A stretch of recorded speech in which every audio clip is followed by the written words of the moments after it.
Bab 151. Raja Kale akhirnya mengerti alasan mengapa semua orang tergila-gila pada pencuri itu. Ini berarti dia punya banyak rahasia dan metode menghilangkan tanda ki ini saja dapat menyebabkan perang di seluruh wilayah yang lebih rendah. Tuan utusan, hamba tidak pandai menebak teka-teki, ucap Raja Kale sambil tersenyum kecut.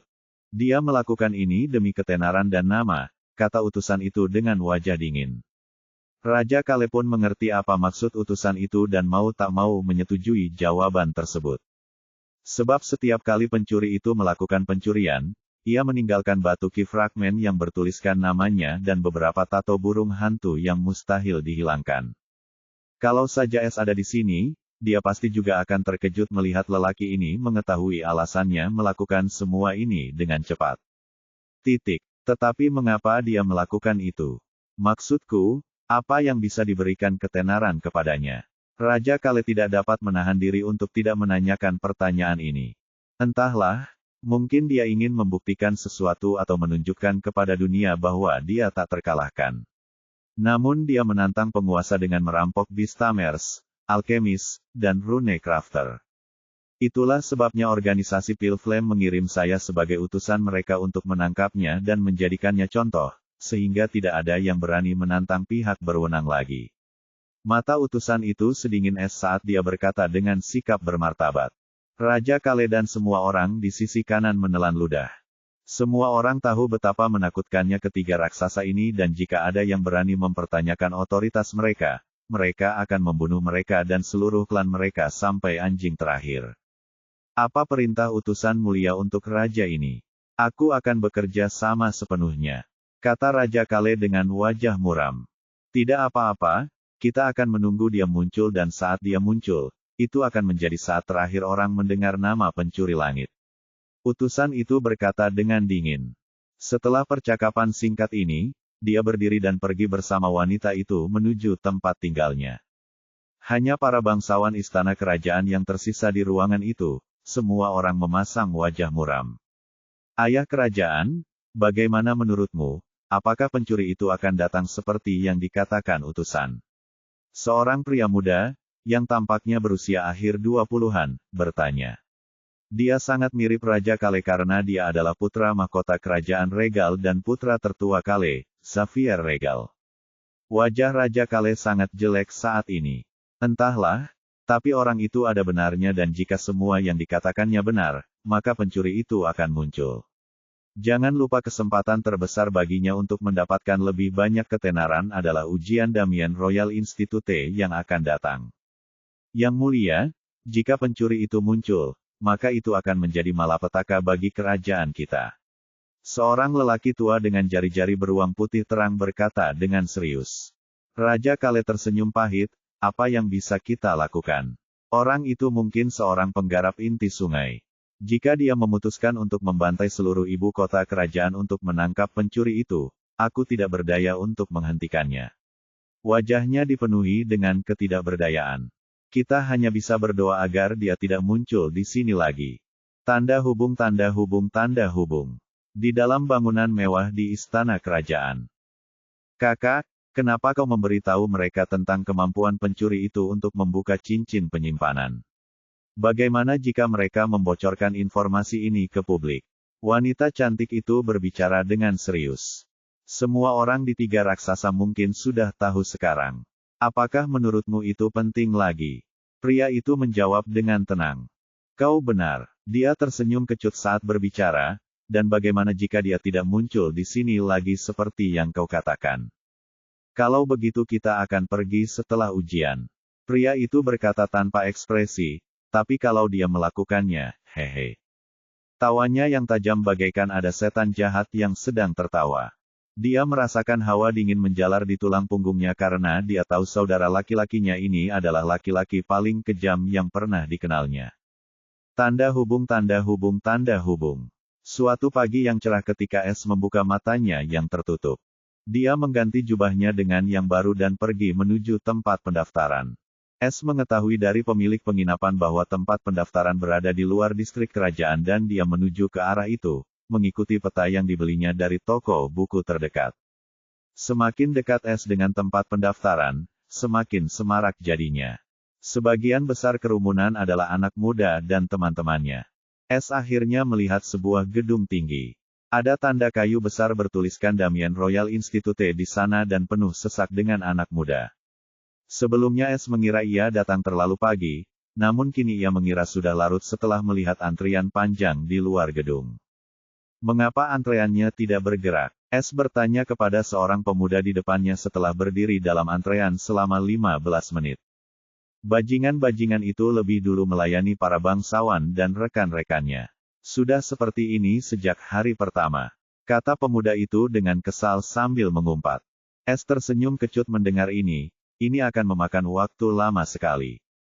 Dia meninggalkan garis dan memeriksa situasi dengan akal surgawi. S melihat ada 3 loket di dalam gedung itu. Banyak anak muda berpakaian mewah dengan wajah angkuh mendaftar satu persatu dan tidak ada yang memperhatikan antrean itu, yang ada hanya orang biasa. Orang-orang idiot itu punya jalur lain di sisi lain, dan mungkin itu hanya untuk para bangsawan. S mendesah tak berdaya sebelum matanya mengerut. Kehadiran ini, S segera kembali ke barisan dan bersikap bodoh seperti orang lain, seolah-olah dia tidak merasakan apapun. Sebuah kereta biasa sedang melewati tempat itu. Di dalam kereta itu tidak lain adalah utusan organisasi Apipil. Nama pria ini adalah Alvin. Dia bukan seorang alkemis atau perajin rune, dia adalah seorang flame guard dari organisasi Pil Flame. Dia adalah seorang kultivator Ki River Core sejati dengan indera bela diri. Misinya sangat sederhana, menyelidiki pencuri di kerajaan regal, dan jika dia menemukan jejaknya, melakukan apa saja untuk menangkapnya hidup-hidup. Alvin sedang mengukur ibu kota dengan kereta kuda sederhana dan kebetulan melewati tempat pendaftaran. Dia menggunakan indera bela dirinya dengan harta karun untuk memindai kerumunan anak muda dan menghentikannya di saat berikutnya karena dia kehilangan minat setelah tidak menemukan sesuatu yang istimewa.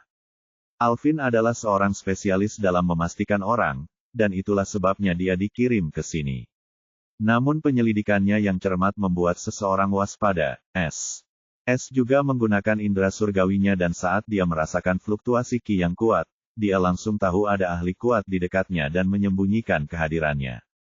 Jiwa jago dan indera surgawinya mampu mendeteksi seseorang yang berada di satu alam lebih besar dan lebih tinggi darinya dan kelebihan ini benar-benar menyelamatkannya hari ini. Ahli inti sungai Ki. S meringis karena ini bukan kabar baik baginya. Apa yang dilakukan ahli seperti ini di kerajaan ini? Saat pikiran ini muncul, S memasang wajah masam karena hanya ada satu alasan mengapa seseorang sekaliber ini ada di sini dan alasannya tak lain adalah dia. Sekarang dia harus lebih berhati-hati dan menahan diri dari melakukan pencurian sebelum dia yakin bahwa ahli tersebut telah meninggalkan kota ini terlebih dahulu. Nasibku selalu buruk, gerutu S. Ia pikir ia bisa memanen TP dalam jumlah besar dalam uji bagian ini. Namun, keadaan telah berubah. Ia tidak mengira organisasi-organisasi itu akan menganggapnya begitu serius dan begitu cepat. Sekarang satu-satunya pilihannya adalah bermain sesuai aturan untuk saat ini karena dia tahu organisasi-organisasi itu hanya menginginkannya dan mereka tidak peduli dengan kerusakan tambahan. Jika seorang kultivator inti sungai Ki mengamuk di sini, maka ia mungkin tidak akan bisa lolos dengan selamat. S dengan tenang memperhatikan sekelilingnya untuk melihat sang ahli. Namun ia gagal dan tidak berani menggunakan inderanya untuk menyelidiki karena takut ketahuan. Sekarang S sama seperti faksi umum lainnya yang sedang menunggu giliran. Setelah menunggu selama 2 jam penuh, antrean akhirnya bergerak dan semua orang akhirnya menghela napas lega.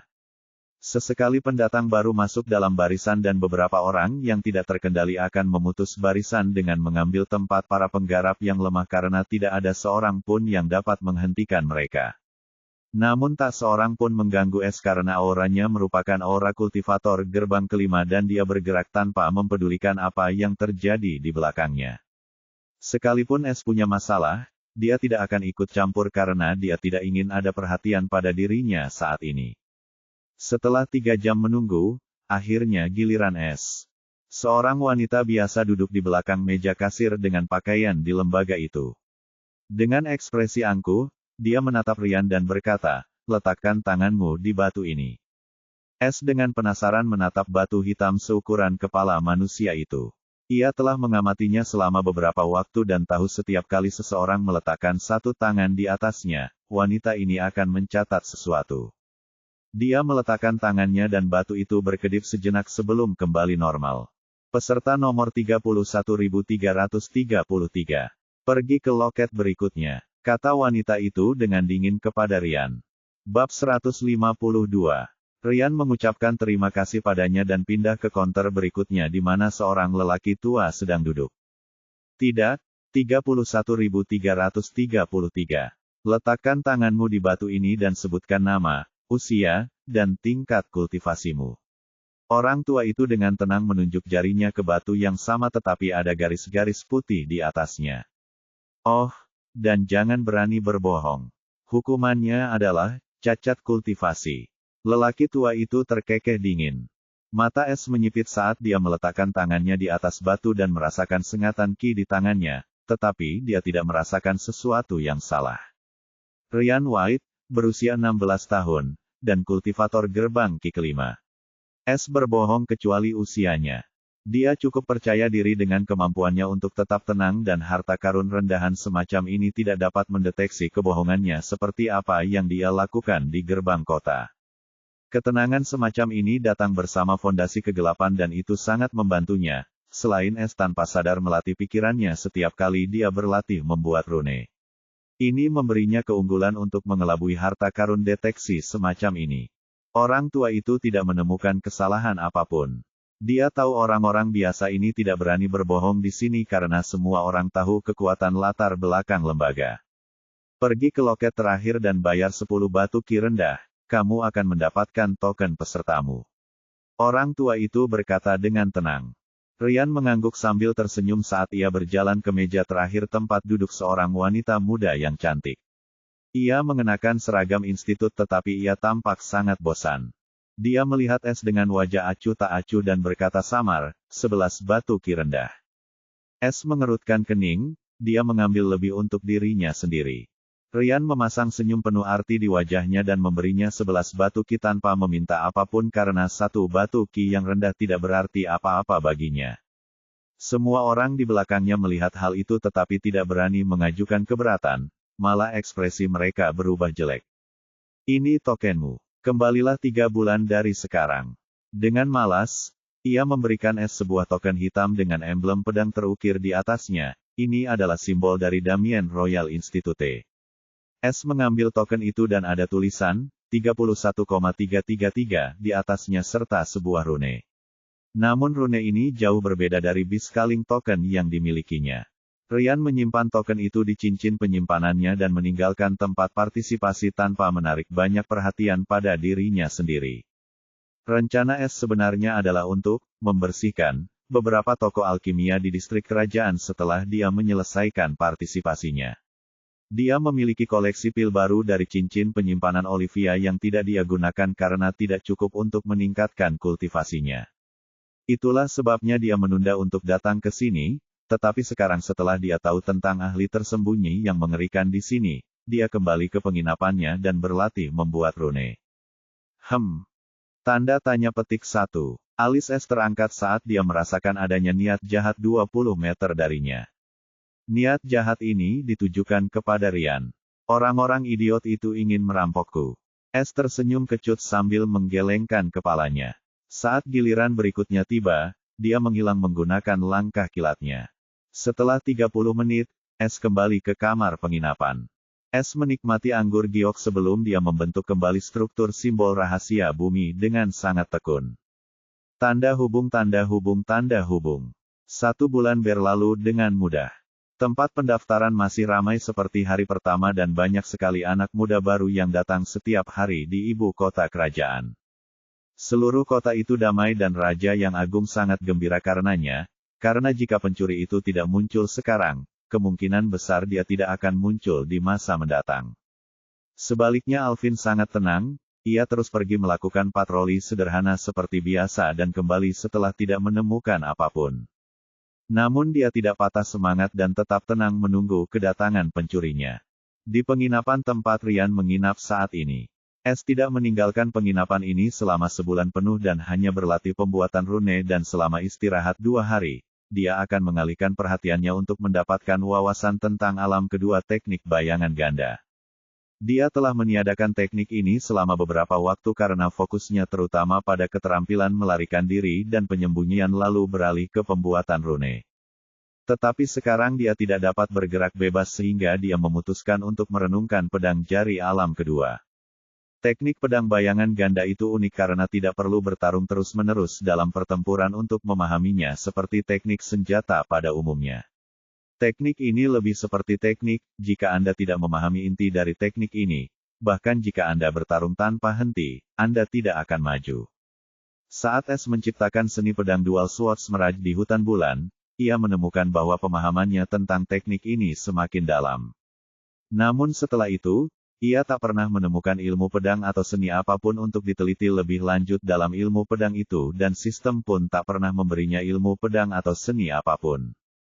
Jadi, S hanya menyimpulkan bahwa sistem menginginkannya untuk menciptakan keterampilan dan seni pedang sesuai dengan pemahamannya. Namun untuk melakukan ini, ia tidak memiliki materi.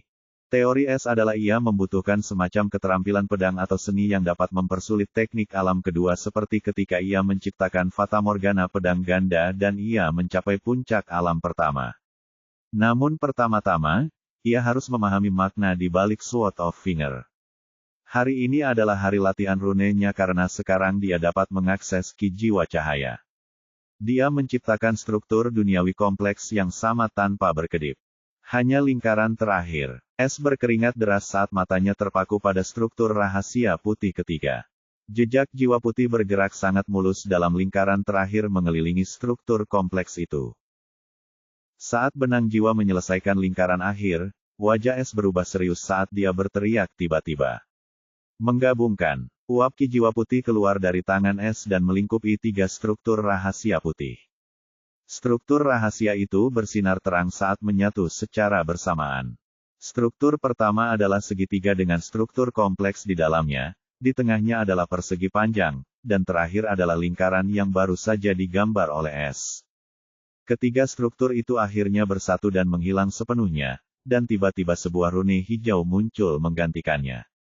Itulah rune bumi. S sangat gembira melihat rune yang lengkap. Ini adalah rune pertama yang pernah ia ciptakan, dan ini benar-benar lompatan besar baginya. Setelah mengagumi karya ini selama beberapa waktu, ia memutuski jiwa cahaya dan rune bumi pun memudar menjadi ketiadaan. Tinggal 3 lagi.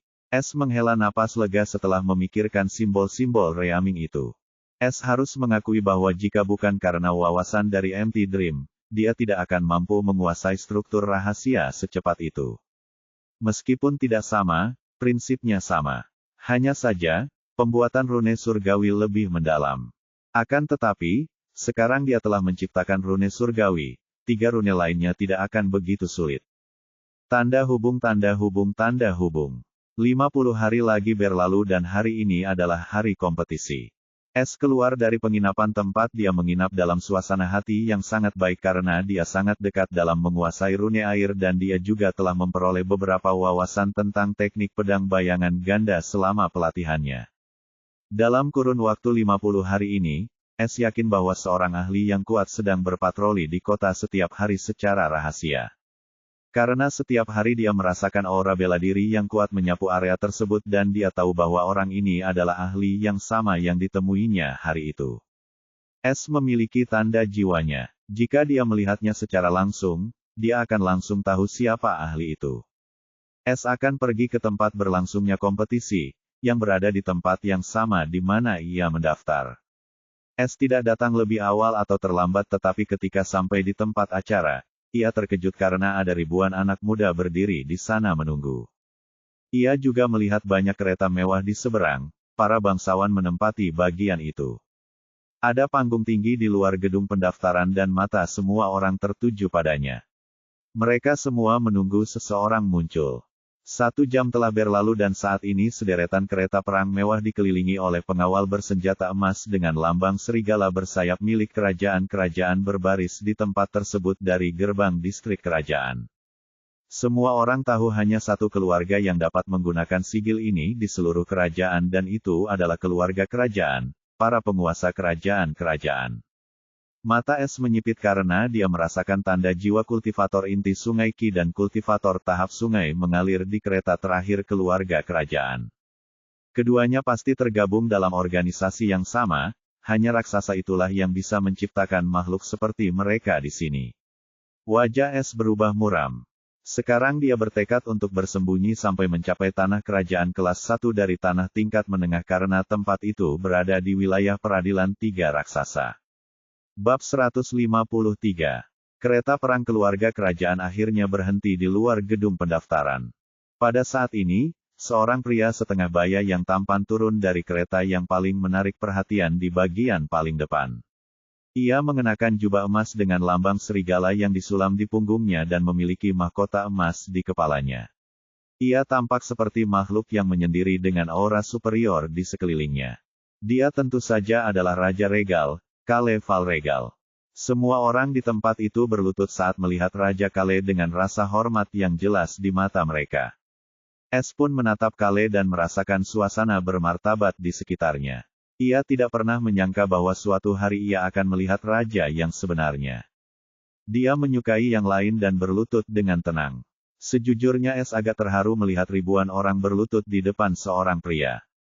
Jadi, ini dia orang terkuat di kerajaan Regal, pikir Es sembari mengukur Raja Kale dengan tenang. Kultivasinya berada pada tahap sungai kosong tapi dia masih merupakan raja kerajaan kelas 3. Raja Kale tersenyum tipis melihat semua orang berlutut dengan penuh hormat. Dia tidak berkata apa-apa sebelum berdiri tegak di panggung tinggi. Bangun! Semua orang bangkit berdiri sambil menatap sang raja dengan penuh kekaguman di mata mereka. Beberapa orang memandang Raja Kale secara netral, dan Es adalah salah satunya. Raja Kale tersenyum bagaikan seorang raja yang baik hati dan berkata, hari ini adalah hari besar bagi para pemuda dan yang terpenting ini adalah hari yang sangat penting bagi kerajaan-kerajaan. Jika salah satu dari kalian berhasil lulus ujian ini, itu artinya kalian akan membawa kejayaan bagi kerajaan Regal dan aku akan menghadiahi mereka dengan berlimpah tanpa mempedulikan status kelahiran mereka.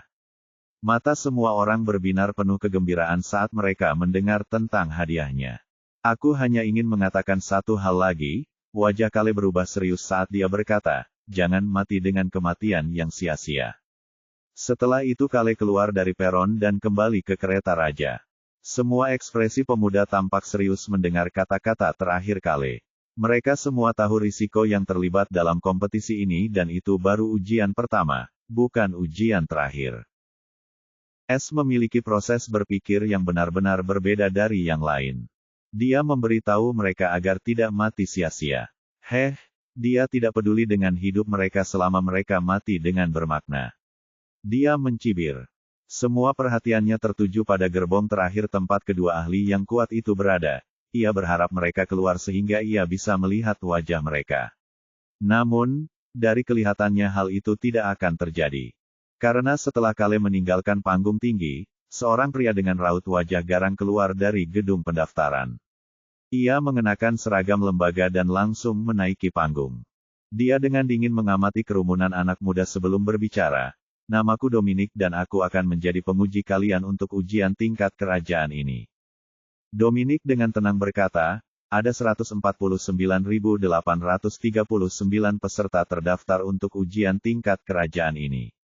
Es tercengang mendengar jumlah orang sebanyak itu dan begitu pula semua orang di sekitarnya. Namun, para penonton itu tidak terkejut dengan hal ini karena setiap 5 tahun jumlah seperti ini adalah hal yang biasa. Biar ku ceritakan sesuatu yang sangat menarik. Dominic berbicara tanpa ekspresi, akan ada 3 ujian secara total. Tingkat kerajaan, dan ujian akhir. Ujian tingkat kerajaan hanya dalam lingkup satu kerajaan dan saat ini ada 100 ujian di setiap kerajaan. Di akhir ujian ini, hanya 1 juta pemuda hebat yang akan lulus di seluruh wilayah tengah dan ikut serta dalam ujian tingkat kerajaan. Adapun berapa banyak tempat yang dialokasikan untuk kerajaanmu dalam 1 juta ini adalah 6.000. Semua orang menarik napas dalam-dalam mendengar angka itu. Es juga memasang wajah serius. Dominic senang melihat ekspresi serius semua orang. Sekarang kita memiliki 149.839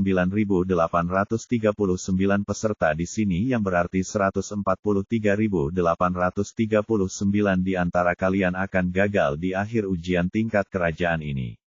Mengenai ujian tingkat kerajaan, kalian tidak berhak mengetahuinya sampai kalian lulus tahap ini. Semua orang menanti dengan cemas ujian seperti apa yang akan ada dalam kompetisi tahun ini. Sebab, dalam setiap seleksi akan selalu ada jenis ujian baru. Dominic tidak membuat semua orang penasaran saat ia akhirnya mengungkapkan ujiannya. Ujian tingkat kerajaan tahun ini adalah berburu. Semua orang berseru kaget. Dominic melanjutkan, 50 mil ke utara dari Regal City terdapat hutan rawa gelap yang dipenuhi dengan berbagai jenis binatang iblis. Basis kultivasi tertinggi dari binatang iblis yang hidup di hutan itu adalah bangunan fondasi tingkat menengah. Semua kultivasi peserta berada di bawah alam pembentukan dasar Ki dan ini berarti jika kalian tidak berhati-hati, kalian akan kehilangan nyawa. Kalian semua punya waktu 14 hari untuk memburu kadal tanduk hantu.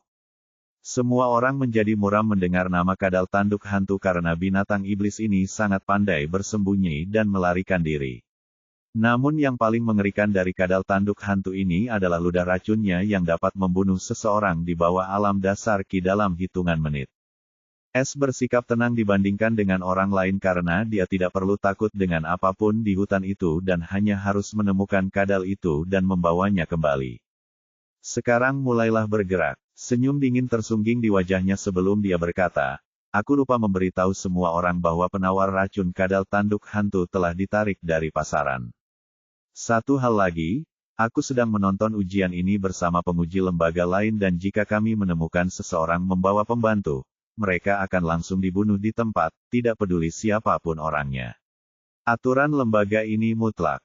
Semoga beruntung dan jika ada yang membutuhkan waktu lebih dari 14 hari, mereka akan didiskualifikasi."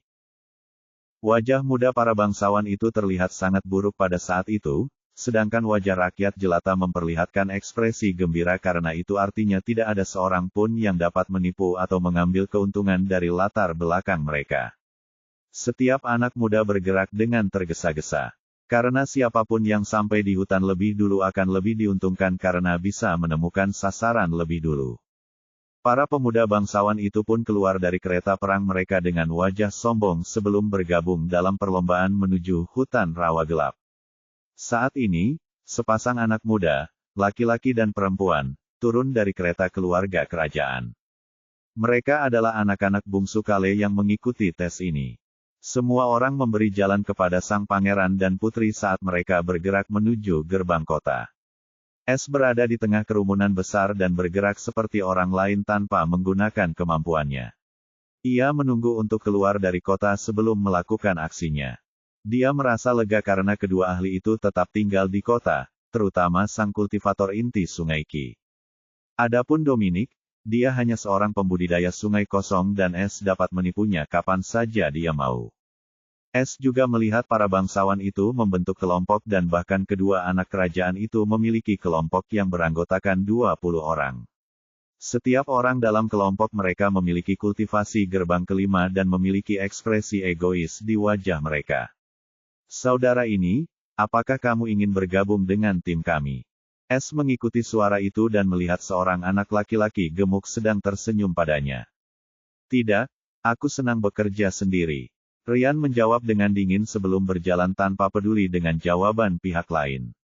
Kultivasi penyamaran S berada di gerbang kelima dan dia diterima di kelompok manapun. Namun, tidak ada yang bertanya kepada para kultivator lemah di bawah gerbang Ki keempat dan mereka semua telah membentuk kelompok kecil. Setelah 1 jam S akhirnya keluar dari gerbang kota dan bergerak menuju hutan rawa gelap.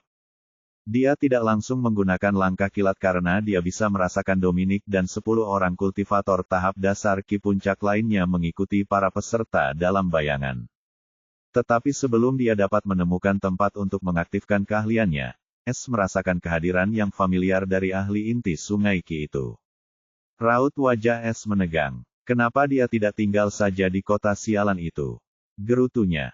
Sekarang dia tidak punya pilihan selain bergerak seperti yang lain tanpa menggunakan satu pun keahliannya. sebab tidak ada satupun keahliannya yang dapat mengalahkan seorang kultivator inti sungai Qi sejati. Dalam 1 jam saja, para bangsawan itu tidak terlihat karena mereka semua memiliki keterampilan tingkat tinggi yang dapat digunakan. S masih berada di kelompok jarak menengah. Hanya dia yang tahu betapa frustrasinya dia karena dia tidak bisa menggunakan kemampuannya dan bahkan harus berpura-pura lambat. Kalau begini terus, semua kadal itu bisa habis. Senyum orang itu tidak biasa, kemungkinan besar jumlah targetnya tepat 6.000. Kalau begitu, mereka akan berlumuran darah. S merenung serius. Tebakan S tepat sekali, karena Dominic dan para ahli lain di lembaga itu mengendalikan jumlah pasti kadal tanduk hantu. Adapun yang lainnya yang mendirikan Phantom Horn Lizards, mereka tidak peduli. Mereka punya alternatif lain untuk mengisi posisi yang kosong. Karena posisinya tidak dapat melebihi 6.000 tetapi dapat mengecualikan. Bab 154. Hutan rawa gelap membentang sejauh ribuan mil dan merupakan hutan terbesar di kerajaan regal. Nama rawa gelap berasal dari lingkungannya yang suram dan gelap serta rawa air hitam yang meluas ke seluruh hutan dan sangat berbahaya. Banyak binatang iblis beracun berkeliaran di hutan ini, dan tempat ini adalah surga bagi makhluk yang mematikan.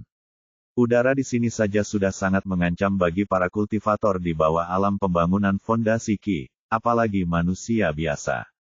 Itulah sebabnya setiap kali seseorang datang ke sini mereka membeli antitoksin hanya untuk bernapas normal. Namun, pada hari ini, banyak anak muda memasuki hutan berbahaya ini tanpa penawar racun dan mereka harus memburu kadal tanduk hantu yang licik dan sangat beracun.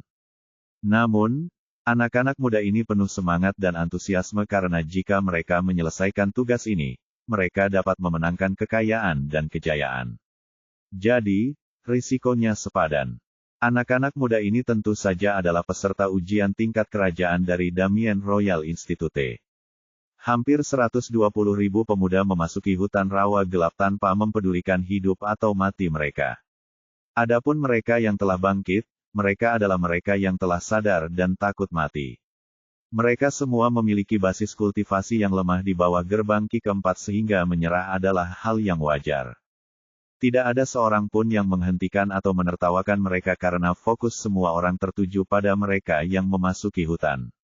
Waktunya 2 minggu, cukup untuk tidak mati karena racun di udara hutan. Namun, seiring berjalannya waktu, racun ini akan memengaruhi kemajuan dan penilaian peserta, bahkan mengurangi kemampuan bertindak dan bereaksi mereka. Hal ini membuat ujian ini semakin mematikan. Hal ini terutama terjadi pada mereka yang datang dari seluruh penjuru kerajaan karena mereka tidak pernah memasuki hutan ini seperti anak-anak bangsawan dan pemuda lainnya yang datang ke sini untuk berlatih atau mengumpulkan bahan-bahan untuk mencari nafkah. Tetapi ini tidak menghentikan mereka yang bertekad untuk memenangkan tempat di 6.000. S adalah salah satu dari mereka yang tidak pernah memasuki hutan ini atau lingkungan beracun seperti ini. Namun, hal ini tidak terlalu memengaruhinya karena kultivasinya terlalu tinggi dan ia memiliki kekosongan yang gelap.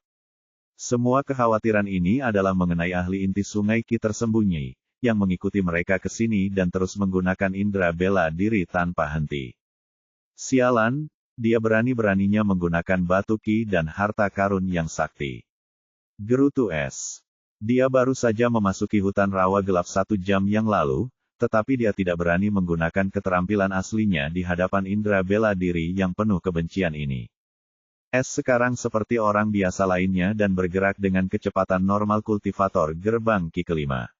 Dia hanya bisa menunggu ahli Qi misterius ini habis karena sangat melelahkan untuk terus menggunakan akal sehat.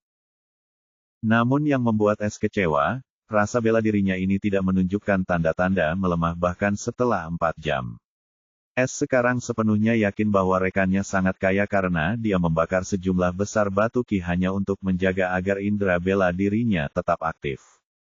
S hampir benar tentang dugaannya mengenai kekayaan dan harta karun Alvin. Awalnya Alvin tidak berencana untuk mengikuti para peserta ujian namun saat berada di dalam kereta keluarga kerajaan, ia merasakan sesuatu yang sangat aneh. Seolah-olah ada seseorang yang melihat kereta yang dia tumpangi. Alvin tidak seperti orang lain yang menganggap itu hanya kebetulan. Perasaan ini datang langsung dari naluri bela diri yang tajam yang tidak pernah mengecewakannya sebelumnya. Namun, ketika ia menyelidiki kerumunan dengan harta karunnya yang kuat, ia tidak menemukan apapun. Tetapi dia yakin perasaan diselidiki ini datang langsung dari kerumunan anak muda ini. Hal ini membuatnya makin penasaran karena sepengetahuannya hanya orang di alam yang sama yang mampu menipu indera bela dirinya, tetapi mustahil juga menemukan orang seperti ini di sini. Jadi, kecurigaannya mengarahkan pikirannya langsung kepada pencuri misterius itu. Ia ingin segera menyelidiki kerumunan pemuda itu karena baru kali ini ia mendapati sesuatu yang janggal setelah datang ke sini. Namun, Alvin menahan diri dan menyelidiki semuanya saat tidak ada orang di sekitar dan tempat itu tentu saja hutan rawa gelap. Di hutan ini, dia bisa melakukan apa saja yang dia mau dengan siapapun yang dia anggap mencurigakan. Tidak akan ada yang tahu tentang itu, bahkan saudara perempuannya yang terlalu malas dan tidak mau meninggalkan kota dan datang ke hutan ini bersamanya. Alvin menggunakan harta formasi yang dapat dioperasikan dengan batu ki tinggi dan dia hanya perlu menggunakan indera bela dirinya hingga kapasitas terendah. Sekarang, Alvin sedang mengamati area seluas 1000 meter persegi di sekelilingnya dengan harta karun itu dan dia menutupi setiap peserta. Sejauh ini tidak ada apa-apa. Semoga saja aku tidak salah. Alvin menjilat bibirnya sambil menunggu dengan sabar di balik bayangan seperti seekor ular. Saat dia merasa ada yang tidak beres dengan seseorang dia tidak akan ragu untuk bertindak. S berada 500 meter jauhnya dari jangkauan harta karun Alvin dan dia tetap seperti itu karena jika dia bergerak lebih jauh lagi dia tidak akan bisa mengetahui apakah dia sedang diawasi karena dia tidak mengetahui jangkauan pasti dari indera bela dirinya. Dan jika dia bergerak sembarangan untuk mengusir Alvin, dia mungkin akan membangkitkan kecurigaannya. Nah, ini sudah berubah menjadi permainan kesabaran, siapapun yang kehabisan lebih dulu akan kalah. Kadal bertanduk hantu ditemukan di area tengah hutan dan aku masih di pinggiran hutan. Aku masih butuh 2 atau 3 hari untuk mencapai area itu dengan kecepatan ini. S bergumam sendiri sambil melihat peta. Meskipun ia merasa kesal karena bergerak seperti ini, bukan berarti ia akan langsung menyerang musuh. Ia hanya perlu menunggu orang menyebalkan itu menjadi ceroboh dan sebelum itu ia hanya perlu bertindak yang merupakan keahliannya. Beruntungnya saat ini tak seorang pun menyerang siapapun atau aku mungkin akan menunjukkan celah dengan membela diri. S merenung. Dia tahu kedamaian ini tidak akan berlangsung lama dan saat semua orang mencapai tempat perburuan kadal tersebut, ujian keterampilan yang sesungguhnya akan dimulai. 8 jam berlalu, hampir semua orang beristirahat karena seorang kultivator gerbang ki tidak dapat bergerak lama di lingkungan seperti ini. Namun, jika menyangkut S, itu adalah cerita yang berbeda. Tetapi bahkan S harus berpura-pura beristirahat seperti orang lain karena naluri bela dirinya itu tidak kunjung hilang.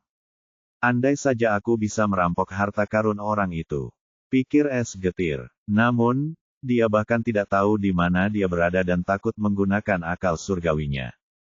S kini merasa ragu melihat kegigihan ahli misterius itu karena ia menggunakan indera bela dirinya seolah-olah ia tahu S ada di sini dan hal ini membuat S berpikir ia telah terpeleset di suatu tempat meskipun telah sangat berhati-hati.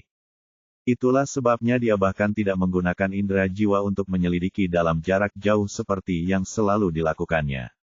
Sekarang, S hanya bisa memikirkan satu cara agar tidak menarik perhatian pada dirinya sendiri, yaitu dengan tetap berkumpul dengan sekelompok orang.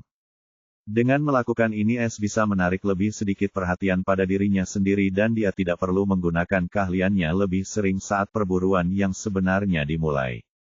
Sekarang, kelompok mana yang harus aku pilih? S dengan hati-hati menggunakan indera jiwanya untuk memindai area dalam radius 100 meter. S adalah seorang penyendiri dan tidak tahu cara bermain dalam tim tetapi dia selalu siap untuk pengalaman baru. Oh, tanda tangan jiwa yang familiar.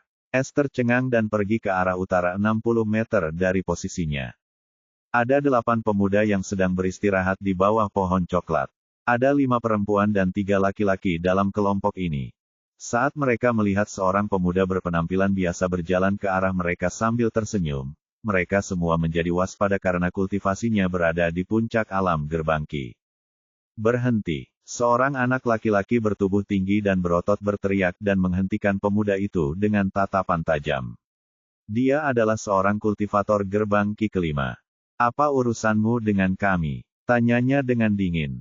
S memperhatikan anak laki-laki bertubuh kekar dengan penuh minat, wajahnya di atas rata-rata dengan kulit perunggu. Tombak setinggi 9 kaki ada di tangannya yang kokoh. Dia mencengkeramnya seolah-olah akan menyerangnya jika dia menemukan sesuatu yang salah. Ryan tersenyum ramah sambil berkata, saya ingin bergabung dengan pesta Anda. Apakah ada tempat kosong untuk saya? Tidak, kami tidak membutuhkan siapapun. Silakan pergi, kata anak laki-laki itu tanpa berpikir 2 kali. S tidak menganggap penolakan ini aneh karena dia akan melakukan hal yang sama kepada orang asing yang tiba-tiba ingin bergabung dengan kelompoknya. Ryan tidak mengatakan apapun dan hanya mengangguk dengan senyum tipis di wajahnya saat dia berbalik untuk pergi. Namun sebelum berbalik, ia melirik seorang gadis cantik yang duduk di dekat api unggun. Gadis itu menatapnya dengan tatapan ingin tahu. Dia adalah gadis yang sama yang membunuh pemilik wajah ini, yang dikenakan S. Bab 155. S tidak menyangka akan melihat gadis ini secepat ini setelah memasuki hutan. Alasan pertama dia datang ke pesta ini adalah untuk melihat apakah dia bisa bergabung dengan mereka dan alasan kedua dan yang utama adalah untuk melihat apakah gadis ini ingat wajah anak laki-laki yang dia bunuh hari itu. Dia tidak ingat. S sangat gembira menyadari dia tidak bereaksi sama sekali. Hari itu juga sudah malam, jadi wajar saja baginya kalau tidak ingat wajah itu dengan jelas. Lagi pula, siapa pula yang akan mengingat kenangan buruk tentang seorang sampah, kan? Tunggu, S hendak pergi sehingga dia bisa mencari kelompok lain yang bisa dia ikuti ketika sebuah suara lembut menghentikannya. Ryan dengan penasaran menoleh ke arah suara renyah itu dan melihat seorang gadis cantik tengah menatapnya dengan senyum menawan. Wajahnya oval dengan dagu lancip dan kulit putih.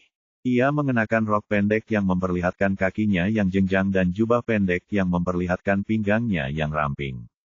Orang dapat melihat sebuah busur panjang tergeletak di pangkuannya dan sebuah tabung anak panah terikat di punggungnya. Dia adalah seorang pemanah. S menatap tanpa ekspresi ke arah kecantikan yang menggoda ini. Tingkat kultivasinya berada di puncak gerbang kelima dan dia mungkin yang terkuat di antara kelompok ini. Karena hanya ada kultivator gerbang kelima, termasuk gadis menawan ini, bocah tombak, dan gadis cantik yang tidak lagi menyembunyikan kultivasinya. Kelima lainnya semuanya berada di ranah gerbang Ki keempat. Mengapa kamu ingin bergabung dengan sebuah pesta sekarang? Tanyanya dengan ekspresi yang menarik di wajahnya. Ryan tersenyum tipis sebelum menjawab, karena awalnya aku pikir akan mudah jika sendirian, tapi setelah sampai di sini aku sadar bahwa aku salah. Kamu cukup jujur. Baiklah, kamu boleh bergabung dengan timku, tetapi jika aku menganggapmu sebagai beban, aku akan menendangmu keluar. Dia tersenyum menggoda dan mempersilakan Ryan bergabung dalam kelompok itu. Anak laki-laki bertombak itu meringis dan berkata, Nona Nola, mohon pertimbangkan kembali. Bagaimana mungkin Anda mengizinkan seseorang bergabung dengan tim yang datang entah dari mana? Ia merasa tidak senang melihat Nola mengizinkan orang asing ini bergabung tanpa berkonsultasi dengan siapapun. Oh, sekarang aku butuh izin dari adik kecil Devan untuk membuat keputusan. Nola menatap Devan dengan dingin. Aku tidak mengatakan itu tapi.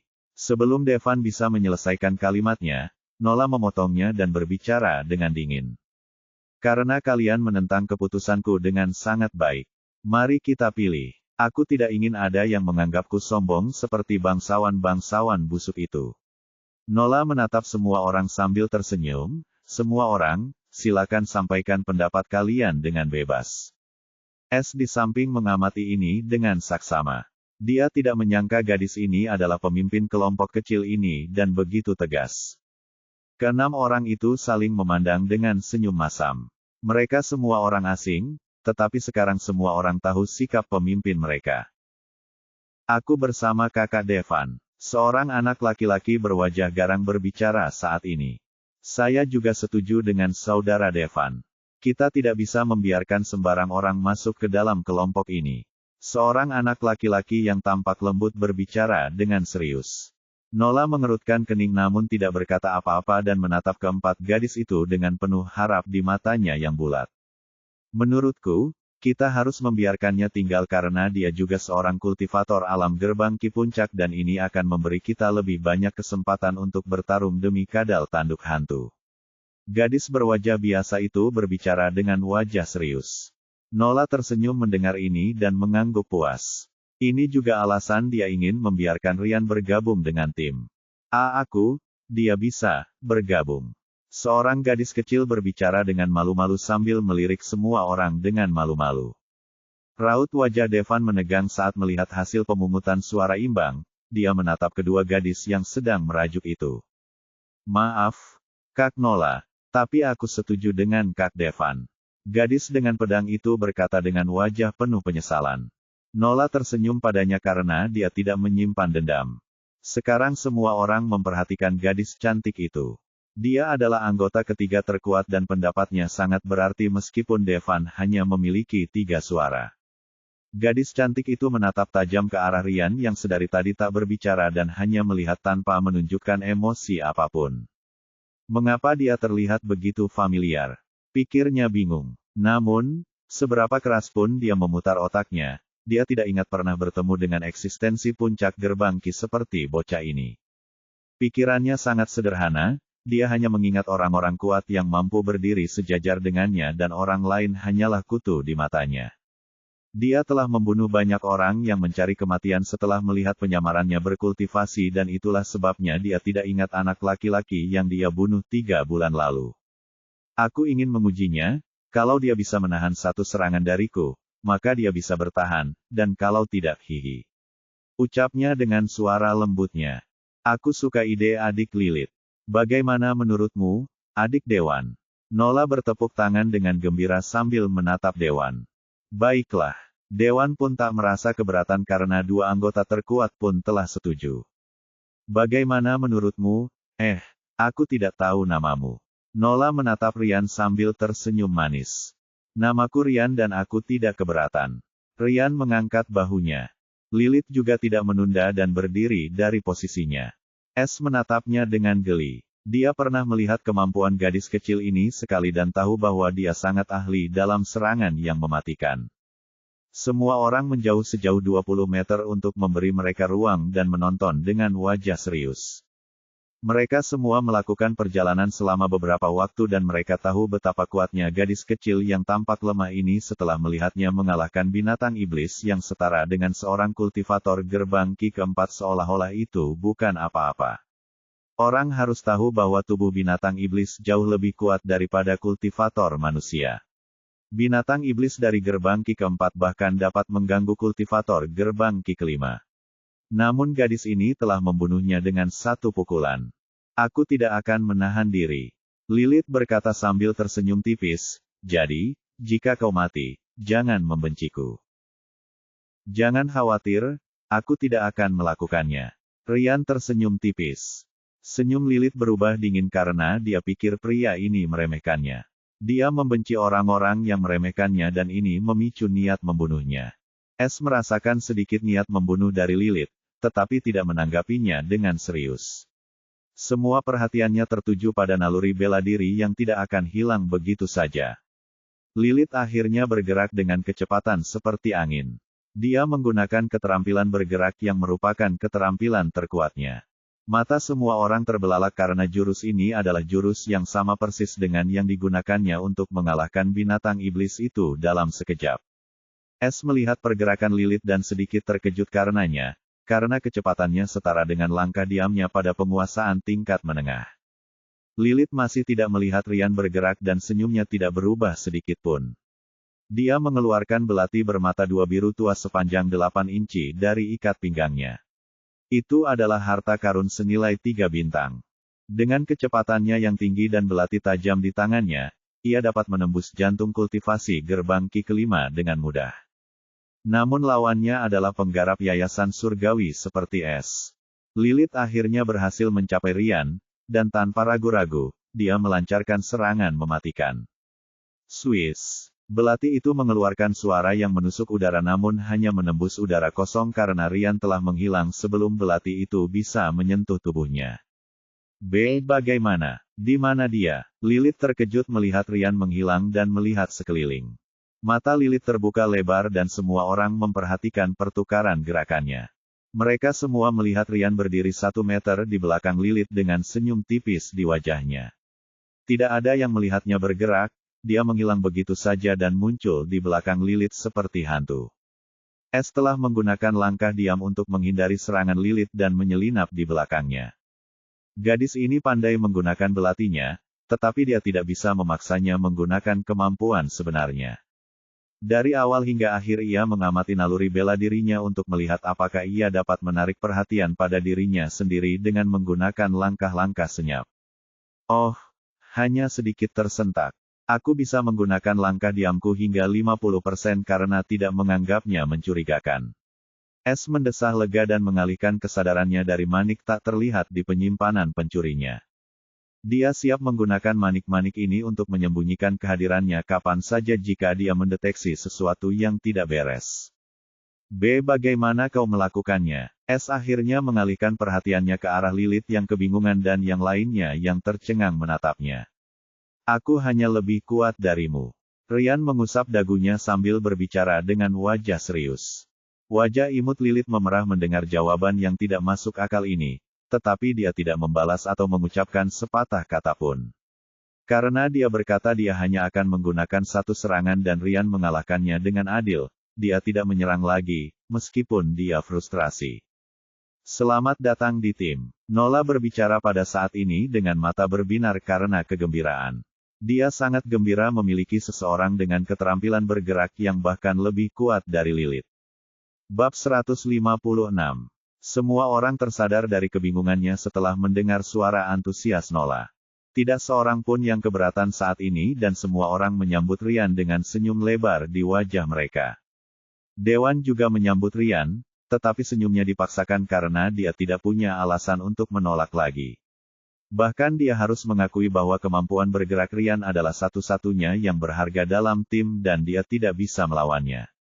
Saya mohon bantuan kalian semua. Rian tersenyum lebar sambil mengangguk ke arah semua orang. Kekhawatiran Es yang sebenarnya adalah bahwa ahli yang tersembunyi saat ini dan tim baru ini hanyalah kamuflase sehingga dia tidak bisa terlihat begitu kentara saat menggunakan kemampuannya yang luar biasa. Adik Rian, kamu dari mana? Tanya Nola penuh minat. Semua orang sedang beristirahat pada saat ini setelah Rian bergabung dengan pesta. Es dengan tenang menceritakan apa yang dia katakan di gerbang kota regal dan mengatakan bahwa dia adalah seorang yatim piatu yang ingin mencapai sesuatu dalam hidupnya dan ujian lembaga adalah hal yang dia butuhkan. Setelah mendengar ambisi Rian, semua orang pun terbuka padanya dan membicarakan impian mereka juga. Es tidak dapat menahan perasaan sedikit mengharukan saat melihat semua orang tersenyum dan berbicara satu sama lain dengan gembira. Interaksi terakhirnya dengan seseorang seperti ini adalah dengan Bill di Luminous City. Menjadi orang bodoh adalah sebuah berkah tersendiri, pikir Es dengan senyum aneh di wajahnya. Menurutnya, kelompok ini penuh dengan ambisi dan mimpi, sama sekali tidak menyadari bahaya yang mengintai di balik bayang-bayang. Bagaimanapun, setiap orang dari mereka memiliki keluarga untuk ditinggali. Mereka tidak seperti dia yang tidak memiliki rumah atau seseorang yang menunggunya kecuali Alina yang keberadaannya tidak diketahui dan mungkin jutaan mil jauhnya. Namun Es tidak lupa bahwa dia masih memiliki seseorang bersamanya dan wanita itu selalu bepergian bersamanya. Meskipun wanita itu disegel dalam kepompong hitam dan merah di ruang pencuri yang masih hidup, dia akan selalu bersamanya, apapun yang terjadi. Setelah beristirahat selama 2 jam, kelompok yang beranggotakan 9 orang itu bergerak lagi. Mereka tidak menunggu malam berlalu karena semua orang berusaha mencapai kelompok pemburu kadal tanduk hantu sesegera mungkin. Es, tentu saja, sekarang menjadi salah satu dari mereka dan dia bergerak di belakang dan tugasnya adalah melindungi punggung semua orang. Dewan awalnya merasa keberatan dengan keputusan Nola yang menyerahkan posisi tersebut kepada Rian yang ceroboh. Tetapi Nola bersikeras dan yang lainnya pun menyetujuinya. Dewan merasa sangat tidak berdaya dan akhirnya menyetujui keputusan ini, Tetapi dia bergerak bersama Ryan untuk memastikan Ryan tidak akan melakukan tipu daya apapun. S sepenuhnya memahami kewaspadaan Dewan terhadapnya dan dia juga tidak sepenuhnya mempercayainya.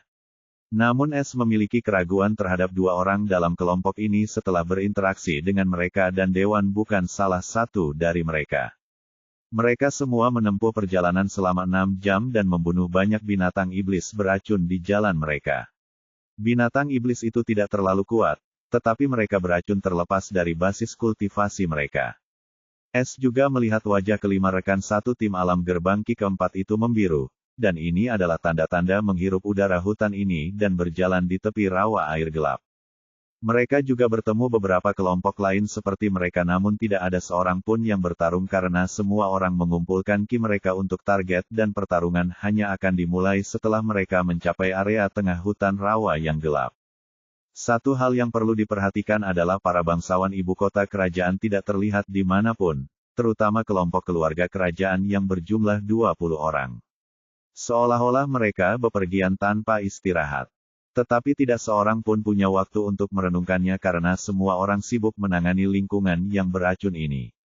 Tidakkah kau pikir tempat ini terlalu berbahaya untuk anak-anak muda ini? Suara seorang pria terdengar di suatu tempat di dalam hutan. Kalau mereka tidak bisa menahan racun sebanyak ini dan bertahan hidup, maka mereka akan dibunuh oleh peserta kerajaan kelas 2 di ujian kedua. Lagi pula, ujian ini tidak ada apa-apanya dibandingkan dengan 10 kerajaan teratas. Sebuah suara yang tidak berpribadi mengejek saat ini. Dia benar, ujian ini untuk kebaikan mereka atau mereka semua akan terbunuh dalam ujian tingkat kerajaan dan menjadi batu loncatan bagi yang lain. Suara manis lainnya terdengar. Hahaha, apakah kalian semua benar-benar berpikir mereka bisa lulus ujian kedua atau bahkan bertahan hidup? Hampir selama 400 tahun, tidak ada yang pernah memenangkan kursi dari kerajaan kelas 3. Selain ujian kedua kali ini sangat menarik, akan ada banyak penonton yang menonton semut-semut itu dihancurkan. Tawa mengejek seorang pria terdengar. Tak seorang pun menegurnya seolah-olah dia mengatakan kebenaran. Tanda hubung tanda hubung tanda hubung.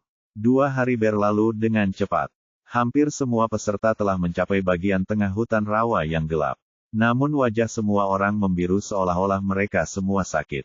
Anak-anak muda itu akhirnya mengerti betapa sulitnya ujian ini dan ini baru hari ketiga dari 14 hari. Sekarang, di benak setiap orang hanya ada satu pikiran, yaitu menemukan kadal tanduk hantu secepatnya dan meninggalkan tempat terkutuk ini. Kondisi tim S juga sama. Wajah 5 anggota tim terlemah pucat kebiruan dan 3 anggota tim terkuat agak lebih baik daripada yang lain kecuali Ryan. Raut wajah Ryan masih sama seperti 2 hari lalu. Seolah-olah lingkungan ini tidak memengaruhinya sedikit pun. Memang itu hal yang baik, tetapi tidak untuk saat ini karena naluri bela diri Alvin masih ada dan jika dia menyadari kondisi khusus S, dia mungkin akan berlari mengejarnya kapan saja. S hampir menangis karena hal ini. Ia tidak pernah menyangka kekebalannya yang luar biasa akan membawanya ke masalah yang mengancam jiwa. Dia bahkan bertanya pada sistem apakah topeng ini bisa mengubah warna kulit, tetapi dia kecewa karena sistemnya tidak bisa mengubah warna kulit. S hanya mengumpat sistem setelah mengetahui kelemahan ini dan sistem mengabaikannya seperti biasa. Pada akhirnya, S menyelam ke rawa hitam atas nama, dia melihat Phantom Horn Lizard dan menjadi hitam seluruhnya karena tanah. Rekan satu timnya sangat gembira saat mendengarnya tetapi segera mereka menyadari bahwa itu hanya alarm palsu dan menatap Ryan yang kotor dengan simpati di mata mereka. Semua orang mengira dia menjadi gila karena racun dan menanyainya untuk menguji seberapa warasnya dia. S tidak tahu apakah harus tertawa atau menangis melihat ekspresi simpatik semua orang tetapi tindakannya memang bodoh jadi dia hanya bisa meyakinkan mereka bahwa dia waras setelah menjawab pertanyaan aneh mereka. Tetapi bagaimanapun juga dia tidak menyesali perbuatannya karena sekarang tidak seorang pun dapat melihat dengan jelas wajahnya dan menemukan kemampuannya yang luar biasa dalam menahan racun. Setelah insiden kecil ini, mereka semua mencari kadal tanduk hantu karena hidup mereka bergantung padanya. Ikuti aku. Aku tahu di mana kita bisa menemukan kadal-kadal itu. Bocah berwajah lembut itu berbicara saat ini. Namanya Crosby. dan dia adalah orang biasa dari ibu kota kerajaan. Nola dan semua orang menatap Crosby dengan keraguan yang jelas di mata mereka. Crosby tersenyum kecut melihat tatapan semua orang yang bertanya-tanya dan berkata, "Saya seorang pemburu binatang buas dan datang ke hutan ini berkali-kali untuk berburu dan mengumpulkan bahan-bahan binatang buas. Saya harus mengakui bahwa saya belum pernah menyelam sedalam ini di hutan sebelumnya, tetapi saya pernah mendengar seorang pemburu senior berbicara tentang tempat ini yang sedang memburu sekelompok kadal tanduk hantu. Jika saya ingat dengan benar, maka kita tidak jauh dari sana." S menyipitkan matanya mendengar hal ini, tetapi dia tidak berkata apa-apa dan hanya menatap Nola seperti orang lain. Dia adalah pemimpin kelompok ini dan dialah yang memiliki keputusan akhir. Saya pikir kita harus mencobanya. Jauh lebih baik daripada berkeliaran tanpa tujuan. Dewan berbicara saat ini untuk mendukung Crosby. Dia sangat bersahabat dengan Crosby. Nola berdebar-debar sejenak dan menatap Lilith yang selalu murung semenjak ia kalah dalam pertukaran dengan Ryan.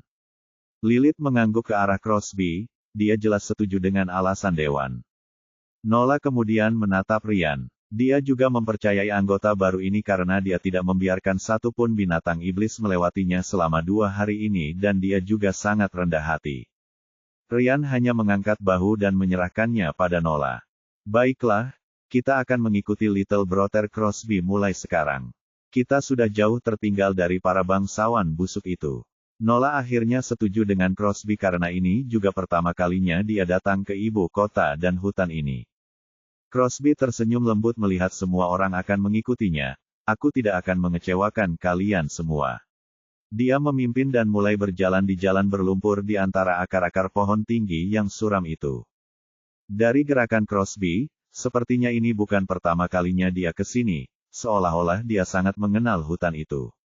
Tidak ada yang menyadari detail ini karena racun mengaburkan penilaian mereka. Baiklah, semuanya kecuali S. Bab 157.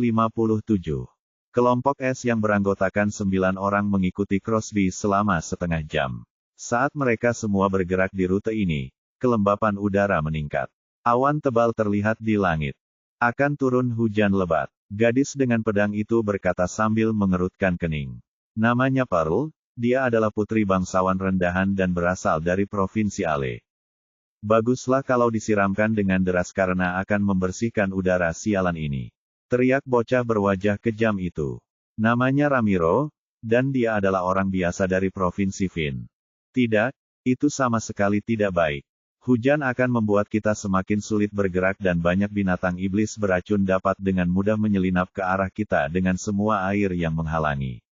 Kudengar rawa air hitam dapat dengan mudah membanjiri area tengah hutan saat hujan deras. Kita tidak ingin menjadi rawa itu." Lilith berbicara dengan serius saat ini.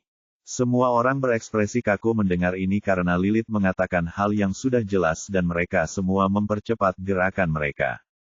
S di sisi lain sangat gembira dan dengan sepenuh hati mengharapkan hujan lebat karena hujan dapat cukup menghalangi naluri bela diri yang terkutuk itu. Air akan menciptakan riak-riak kecil di ki atmosfer ini yang sudah penuh dengan ki elemen air. Ini akan memberi S kesempatan untuk menggunakan kemampuannya secara bebas. Sekarang dia hanya harus menunggu hujan mulai turun. "Kita sampai." Suara gembira Crosby terdengar setelah setengah jam. Semua orang memandang daerah itu dan terkesima karena ada banyak pohon ungu setinggi 50 meter dengan daun ungu menyerupai jarum yang panjangnya 1 meter. Mata S menyipit karena ia tidak seperti yang lain yang hanya melihat dengan mata telanjang. Ia mengamati dengan indera jiwa. Ia menemukan banyak serangga setan kecil di pohon-pohon itu. Ini mungkin tempat berburu kadal tanduk hantu. Karena panjangnya 2 kaki dan suka memangsa binatang iblis kecil. S berpikir dengan gembira, jika aku bisa mendapatkannya, aku tidak perlu terus-terusan gelisah dan aku bisa meninggalkan tempat ini untuk selamanya. Semua orang harap berhati-hati karena pohon-pohon itu sangat beracun dan jika daun-daunnya yang seperti jarum atau kulit pohon itu sendiri membuat Anda takut, Anda akan mati dalam waktu 2 jam. Crosby memperingatkan semua orang dengan muram. Kegembiraan semua orang mereda saat mereka mendengar peringatan Crosby. Mereka kini lebih berhati-hati dalam kewaspadaan tinggi. Begitu saja mereka menghilang ke dalam hutan pepohonan beracun itu. 1 jam pun telah berlalu, namun mereka tidak menemukan jejak kadal tanduk hantu. Namun, kulit semua orang menjadi biru pucat karena udara di daerah ini jauh lebih beracun daripada udara luar. Pikir, kita harus meninggalkan tempat ini. Gadis kecil pemalu itu berbicara dengan suara seperti nyamuk saat ini. Namanya Natalia dan dia adalah orang biasa di ibu kota. Kepribadian Natalia pemalu dan dia jarang berbicara dan hanya mendengarkan orang lain seperti anak kecil yang penurut. Dia adalah yang termuda dalam kelompok itu, baru berusia 13 tahun. Meskipun suara Natalia tidak keras, tetapi semua orang mendengarnya karena mereka semua adalah kultivator. Saya setuju dengan Natalia kecil. Gadis berwajah biasa itu langsung setuju dengan Natalia. Namanya Ashley, dan dia adalah orang biasa dari Provinsi Ale. Kita tidak bisa menyerah begitu saja setelah sampai sejauh ini. Ramiro langsung membalas dengan wajah marah. Natalia kecil ketakutan dan segera bersembunyi di belakang Ashley. Hei, kau tidak bisa membawanya seperti ini. Nola menegur Ramiro dan berkata, aku tahu bagaimana perasaanmu, tapi kita tidak bisa tinggal di sini terlalu lama atau kita akan mati sebelum bisa menemukan kadal sialan itu. Tetapi pemimpin, kita tidak bisa begitu saja kembali setelah kita sampai sejauh ini dan target kita mungkin sudah dekat. Kata Crosby dengan serius. Dia tidak mau pergi. Ada benarnya juga. Dewan mengangguk dengan wajah muram. Oh, sepertinya kau tidak menghargai hidupmu. Lilith berbicara dengan nada mengejek saat ini, lihatlah wajahmu, pucat sekali. Jika kau masuk terlalu dalam, kau akan mati mungkin dalam 3 jam lagi. Dan mereka yang lebih lemah darimu juga tidak punya banyak waktu. Sekarang putuskan apakah hidupmu lebih penting atau kompetisi ini. Dewan akhirnya mengamati tangannya dengan saksama dan terkejut setelah melihat kulitnya membiru dengan titik-titik hitam kecil di atasnya. Kita berangkat. Kata Nola tegas setelah menyadari kulitnya yang indah berubah menjadi biru mengerikan dan berputar-putar. Mereka akhirnya tidak tahan lagi. Pada saat ini suara menghina seorang laki-laki terdengar dari balik bayangan pepohonan. Wajah Nola dan semua orang berubah setelah mendengar suara ini. Siapa kau? Tunjukkan dirimu, pengecut. Teriak Ramiro dengan marah. Oh, yang ini masih hidup. Sebuah suara manis mengejek saat ini dari arah yang berlawanan dengan suara laki-laki itu. Kita dikepung. Ryan berkata dengan tenang saat ini, dialah satu-satunya yang tidak terkejut dengan penyergapan mendadak ini. Sudah lama merasakan pesta tersembunyi ini setelah mereka memasuki bagian ini tetapi tidak menunjukkannya karena akan terlihat mencurigakan. Lagi pula, orang biasa seperti dia tidak dapat merasakan kehadiran seseorang dari jarak 20 meter darinya dengan cara biasa. Jadi, dia hanya bisa menunggu dan melihat bagaimana hal ini akan terjadi sambil mengamati langit. Jatuh saja, pikir getir. Tolong, kami tidak ingin bertarung. Biarkan kami lewat saja, kata Nola dengan serius. Dia tidak mengenal siapapun yang sedang dalam kondisi bertarung habis-habisan karena jika mereka membuang lebih banyak ki, racun itu akan menembus pertahanan mereka dan memasuki bagian dalam tubuh mereka. Dan ketika hal itu terjadi, semuanya akan berakhir. Hehe, kamu tidak ingin bertarung, katamu. Kemungkinan besar kamu tidak bisa bertarung. Pada saat ini seorang anak laki-laki tinggi kurus berjalan keluar dari bayangan pohon dengan senyum mengejek di wajahnya. Setelah itu, 11 anak muda lainnya keluar dari tempat persembunyian mereka. Kelompok baru ini mengenakan jubah mewah dan yang paling mengejutkan adalah kulit mereka tampak sangat baik tanpa jejak racun. Kakakmu kok bisa baik-baik saja? Dewan terkejut. Hehe, orang biasa yang jorok sepertimu tidak berhak tahu. Kata si bocah kurus dengan nada meremehkan. Mendengar jawaban itu, wajah Dewan berubah muram. Ia membenci para bangsawan itu karena keegoisan dan sikap angkuh mereka. Nola dan ekspresi lainnya juga tidak bagus. Pada saat ini, di tengah tatapan mata semua orang yang membingungkan dan mengejutkan, Crosby bergerak menuju kelompok bangsawan dengan senyum miring di wajahnya. Yang mulia, saya telah melakukan apa yang Anda minta. Sekarang bisakah Anda memberi saya obatnya? Saya hampir kehabisan ki, kata Crosby sambil berlutut di depan bocah kurus itu. Saudara Crosby, kau. Wajah Dewan berubah pucat pasi melihat orang yang ia anggap sahabat berubah menjadi pengkhianat dalam sekejap. Anggota parti yang tersisa juga menunjukkan ekspresi yang sama seperti Dewan, kecuali Ryan. Tahu orang ini berniat jahat sejak awal ketika dia berbohong tentang latar belakangnya dan memancing semua orang ke hutan ini. Namun, dia tidak mengungkapkannya karena alasan yang jelas. Ia merasa kasihan terhadap Dewan yang malang, ia selalu waspada terhadapnya tetapi tidak pernah curiga pada orang terdekatnya, yang selama ini menarik rantainya. Dasar pengkhianat, kau mengkhianati kami. Ramiro mengepalkan kedua kapak di tangannya saat api kebencian berkobar dalam di matanya. Dia ingin menyerang Crosby tetapi Nola menghentikannya dan berkata dengan kaku, kau akan mati. Hehe, dengarkan pelacur ini. Dia mengatakan kebenaran dalam kondisi ini. Aku bisa menghindar dan kau akan tak berdaya setelah kimu habis. Pada saat ini, bocah bertubuh besar itu mengejek sambil melotot ke wajah biru pucat Romero. Nola menunjukkan niat membunuh mendengar anak laki-laki itu memanggilnya pelacur tetapi tidak menyerang. Namun, sebuah tombak bergerak secepat kilat pada saat ini tanpa peringatan dan sasarannya tidak lain adalah kepala Crosby yang sedang berlutut. Penyerang ini tidak lain adalah Dewan yang dibutakan oleh amarah dan ingin sekali membunuh pengkhianat ini. Tidak, Nola akhirnya melihat Dewan bergerak tanpa mempedulikan akibatnya, tetapi sudah terlambat untuk menghentikannya. Crosby juga melihat Dewan datang dan mencibir sambil menatap bocah kurus itu tanpa bergerak dari posisinya. Dia tidak berniat menghindar. Bocah kurus itu mencibir dan mengibaskan lengan bajunya dengan acuh tak acuh. Sebuah penghalang putih tiba-tiba muncul di antara ujung tombak Dewan dan kepala Crosby. Dentang, suara logam terdengar ketika ujung tombak menyentuh penghalang cahaya dan Dewan terlempar ke belakang karena gelombang kejut yang ditimbulkan oleh tabrakan ini. Wajah Dewan pucat pasi saat ia berjuang untuk berdiri dan tiba-tiba memuntahkan seteguk darah. Pandangannya hampir lesu.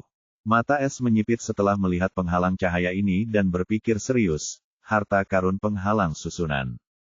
Pengetahuannya tentang rune tidak lagi dangkal, dan dia langsung mengetahui sifat penghalang cahaya itu. Tidak menggunakan mata rahasianya karena dia tidak ingin mengaktifkan ki jiwa cahaya dan menyebabkan riak jiwa yang tidak biasa di udara. Tetapi dia bisa mengetahuinya karena bocah nakal itu tidak bisa mengendalikan penghalang formasi dengan kultivasi gerbang ki kelimanya, dan lagi pula formasi tidak bisa dibeli di pasar seperti permen. Bab 158. Dewan berdebar-debar hebat sambil berjuang menjaga kesadarannya, namun kebencian di matanya tidak memudar sedikitpun. Apakah kamu baik-baik saja? Dewan merasakan dua tangan kokoh menopang dan membantunya berdiri. Ia menoleh ke samping dan melihat Ryan lah yang menopangnya. Dewan merasa bersalah, dia tidak pernah percaya pada Ryan sedetik pun tapi pada akhirnya, orang yang paling dia percayalah yang menusuknya dari belakang. Dan sekarang orang yang paling tidak dia percayalah yang menolongnya. Dewan mengangguk lemah pada Ryan sebagai tanda setuju. Oh, kau bertabrakan langsung dengan perisai emasku dan hanya menyemburkan sedikit darah. Harus kukatakan, aku terkesan. Kata bocah kurus itu dengan nada sarkasme. Dewan menatap bocah itu dengan niat membunuh namun dia tidak berdaya untuk berbuat apa-apa. Apa maumu dengan kami? Tanya Nola dengan muram. Kalian akan segera tahu, kata bocah kurus itu sambil memperlihatkan giginya yang putih, Saudara Frank dan Saudara Kalen, aku harus merepotkan kalian berdua untuk mengawal mereka ke Duke Muda. Aku harus kembali karena lebih banyak antekku datang dengan umpan hidup yang lebih banyak. Hahaha, jangan khawatir, Saudara Finn, kami akan menangani pengiriman ini dengan sempurna. Seorang pemuda tampan bertubuh tinggi dengan rambut panjang berjalan maju. Dengan senyum lebar di wajahnya. Itu adalah Frank. Mengikuti Frank adalah seorang pemuda berotot, dia adalah Kalen. Aku tidak mengharapkan hal yang kurang darimu, Saudara Frank. Finn tersenyum sambil mengangguk pada mereka. Frank mengalihkan perhatiannya ke pesta es yang beranggotakan 8 orang dan senyum hangatnya berubah dingin. Mengernyit saat mendengar umpan hidup namun dia tetap tidak bisa berbuat apa-apa. Apa sebenarnya yang direncanakan para bangsawan ini? Dia ingin melihat ada apa sebenarnya ini. Sekarang teman-teman kecilku ikuti aku dan jangan mencoba melakukan trik apapun atau saudara kalian di sini akan memotong tanganmu sebagai hukuman. Frank terkekeh dingin. Ekspresi kelompok es pucat, tetapi mereka tidak punya pilihan karena Frank dan Kalen sama-sama merupakan kultivator gerbang Ki kelima dan mereka tidak dalam kondisi yang tepat untuk bertarung selagi mereka baik-baik saja. Lakukan saja apa yang dia katakan dan kamu akan baik-baik saja. Kami tidak menginginkan nyawamu, kata Kalen tanpa ekspresi saat ini. Kita tidak punya pilihan lain. Nola tersenyum pahit dan dengan putus asa setuju untuk mengikuti mereka berdua dan begitu pula yang lainnya. Hei, orang yang berlutut, kenapa kau tidak bergerak? Frank menatap Crosby dengan kesal, yang sedang menonton dengan geli wajah-wajah jelek mantan rekan setimnya. Wajah Crosby berubah pucat pasi saat dia langsung menatap Finn. Finn terkekeh dingin, dengarkan orang itu, ikuti mereka, kau juga umpan hidup.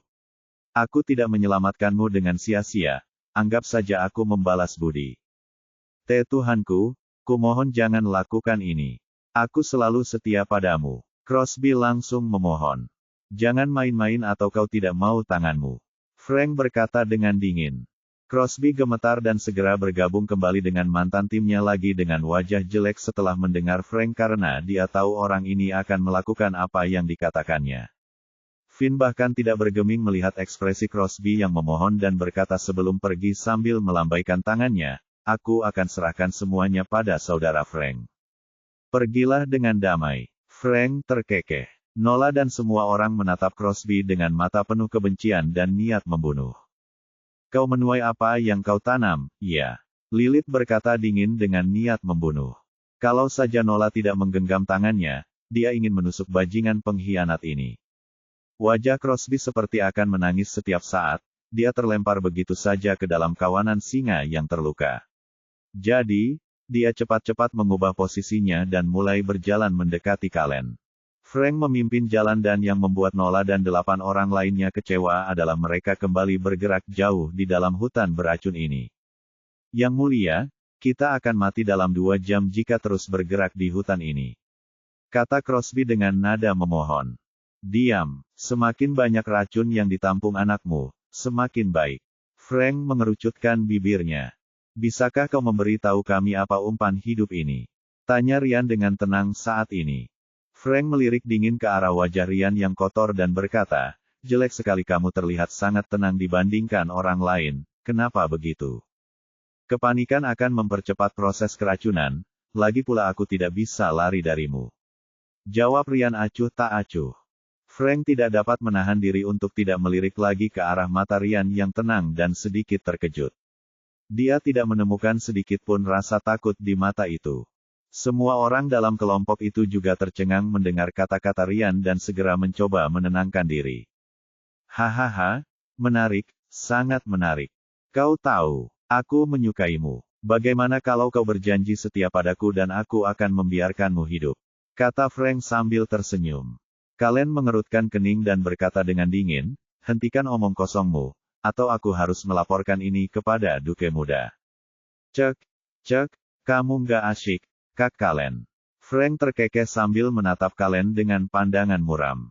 Maaf jelek, sepertinya keberuntunganmu kurang baik, kata Frank sambil mengangkat bahu. Ceritakan padaku. Es tersenyum pahit. Karena aku menyukaimu, biarlah aku bercerita tentang umpan hidup, kata Frank acuh tak acuh. Telinga semua orang menjadi tajam karena mereka semua mendengarkan dengan saksama dan Kalen juga tidak menghentikan Frank kali ini. Seperti yang kalian lihat, kalian semua adalah umpan hidup bagi belalang tanah yang haus darah karena dia menyukai darah manusia yang beracun. Kata Frank.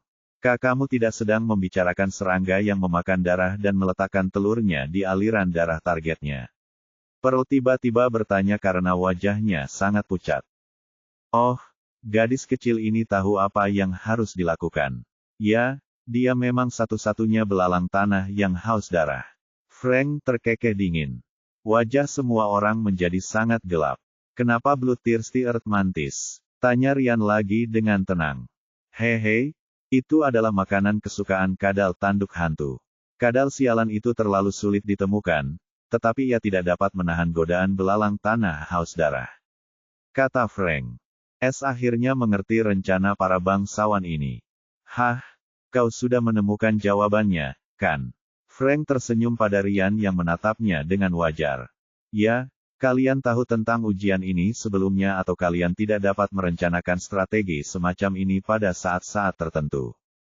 Karena kalian tahu tentang ini sebelumnya, kalian semua menyebarkan antek-antek kalian ke dalam kelompok yang berbeda sehingga mereka dapat memancing umpan hidup ke sini untuk kalian. Pada akhirnya, kalian semua adalah perantara yang dibayar untuk membawa kita kepada para bangsawan yang lebih tinggi itu. Ryan berkata dengan tenang. Frank menatap Ryan dalam-dalam dan begitu pula Kalen.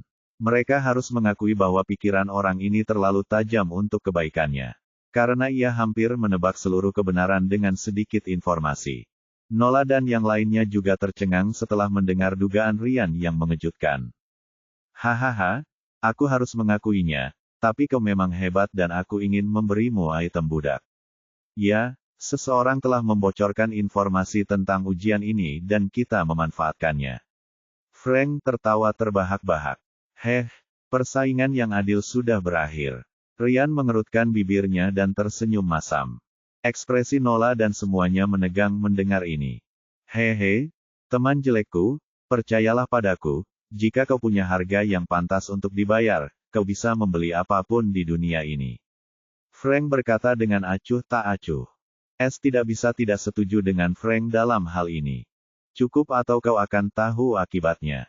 Kalen mengerutkan bibirnya dan dengan tegas memperingatkan Frank. Kamu tidak asyik, saudara Kalen. Sudahlah, jangan bicara lagi, semuanya. Frank terkekeh. Tanda hubung. Jauh di dalam hutan rawa yang gelap. Alvin sedang duduk bersila di sebuah pohon tinggi sambil memejamkan matanya. Dia telah mengamati para peserta selama 3 hari ini dengan indera bela dirinya. Indera bela diri berbeda jauh dengan indera jiwa.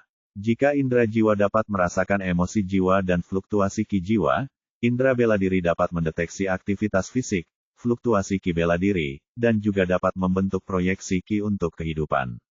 Sederhananya, selama Anda masih hidup dan memiliki ki apapun di tubuh Anda tidak dapat bersembunyi dari indera bela diri. Walaupun proyeksi ki ini sangat samar di alam inti sungai ki, namun itu sudah cukup untuk menemukan musuh yang tersembunyi. Kedua indera tersebut memiliki kelebihan dan kekurangannya masing-masing. Surga tidak menciptakan semua orang sempurna. Terlebih lagi, seseorang dapat memperkuat kedua indera tersebut jika mereka memiliki harta yang tepat. Tetapi harta tersebut sangat langka dan hanya sedikit perajin yang tahu cara menempa harta tersebut dan bahan untuk membuatnya cukup langka di dataran rendah. Namun, harta karun semacam ini hanya dapat diselesaikan setelah seorang perajin rune membuat beberapa simbol rune khusus pada harta karun tersebut. Itulah sebabnya harta karun ini sangat langka. Alvin juga memiliki salah satu harta langka ini dan itulah sebabnya ia dapat memperluas kesadaran bela dirinya dari 100 meter menjadi 1000 meter dan bahkan menggunakan batu ki untuk membuatnya tetap aktif. Akan tetapi, dia pun mempunyai batas dan dia mencapainya dengan cepat karena naluri bela diri juga sangat memengaruhi jiwanya, seperti naluri jiwa yang dapat memengaruhi fisik. Sebentar lagi akan turun hujan dan aku butuh waktu 12 jam untuk memulihkan diri sebelum bisa menggunakan akal sehatku lagi. Aku harus menyelidiki kelima orang itu untuk sementara waktu, pikir Alvin dan senyum muram muncul di wajahnya. Bab 159. Kelompok S berhenti setelah 1 jam ketika mereka mencapai semacam tempat perkemahan. Semua orang tercengang melihat seseorang berkemah di hutan beracun ini. Pemandangan ini tidak mengejutkan Frank dan Kalen dan dengan santai bergerak menuju api unggun besar tempat 5 anak muda sedang duduk. 2 orang sedang duduk di sofa emas sementara 3 orang lainnya tergeletak di tanah dan ketika mereka merasakan kehadiran rombongan es, mereka berbalik tanpa rasa takut seolah-olah mereka tahu siapa yang datang. Frank tersenyum patuh dan segera berkata, "Duke muda, aku membelikanmu umpan hidup terakhir." Pada saat itu seorang anak laki-laki yang sangat tampan dengan rambut perak tersenyum lembut mendengar perkataan Frank. Ia sedang berbaring di sofa emas sementara kepalanya bersandar di pangkuan seorang wanita cantik yang memikat. "Enyahlah sekarang dan katakan pada Marques muda aku akan mengingat kebaikannya." Anak laki-laki berambut perak itu berkata dengan acuh tak acuh tanpa sedikit pun keraguan seolah-olah dia tidak peduli dengan Frank atau Kalen. Matanya terpaku pada umpan hidup yang baru. Ya, seperti yang diperintahkan Adipati Muda. Aku akan memberitahu Marquez Muda. Frank tidak berani menunjukkan ketidakpuasan dan segera melihat ke arah kelompok S. Jika kalian ingin hidup, jangan membuatnya marah. Percayalah, dia adalah contoh nyata dari penampilan bisa menipu. Frank berkata pelan sebelum segera pergi bersama Kalen. Dia benar-benar takut pada Duke muda ini. Hehe, sepertinya yang Duke punya reputasi yang cukup bagus. Si cantik yang penenang itu mengusap rambut perak panjang anak laki-laki itu dan terkikik setelah mendengar kata-kata perpisahan Frank. Hah, dia tidak berbohong. Pemuda berambut perak itu tidak mempermasalahkan perkataan Frank dan terkekeh sambil menjawab si cantik. Nola dan Lilith mengerutkan kening melihat pesta baru ini juga dalam kondisi baik. Apakah kita punya cukup? Adipati Muda bertanya dengan acuh tak acuh kepada seorang bocah kurcaci yang duduk di sana. Setelah menggabungkan ke-9 umpan ini, kita punya 41 umpan hidup, Adipati Muda. Kurasa itu sudah cukup. Jawab bocah kurcaci itu dengan hormat. Heh, ayo kita berburu kadal tanduk hantu. Bagaimana menurutmu, Lady Jenna? Adipati Muda menatap wanita cantik jelita itu dengan senyum lembut di wajahnya. Sesuai perintah Adipati Muda Leo. Dia tersenyum menggoda dan mengangguk tanda setuju. Kalian bertiga budak bawa mereka bersama yang lain dan ikuti kami. Pastikan untuk memberi mereka pil kelumpuhan agar mereka tidak membalas. Leo menatap dingin ke arah ketiga anak laki-laki itu dan memberi perintah. Ya, ketiganya menjawab serempak. Ngomong-ngomong soal itu, ketika Es melihat Adipati Muda ini bersenang-senang di lingkungan seperti ini, dia tidak bisa tidak mengaguminya. Dia bahkan membuat catatan mental untuk membeli sesuatu yang nyaman seperti sofa itu untuk dirinya sendiri karena dia selalu bepergian dan bukan berarti dia tidak punya ruang untuk menyimpan barang-barang semacam ini. Bocah kurcaci itu mendekati kelompok S dan berkata dengan dingin, makanlah pil ini. Meskipun pil ini dapat menghentikan aliran ki dalam tubuhmu selama 10 jam, pil ini juga dapat memperlambat efek racun.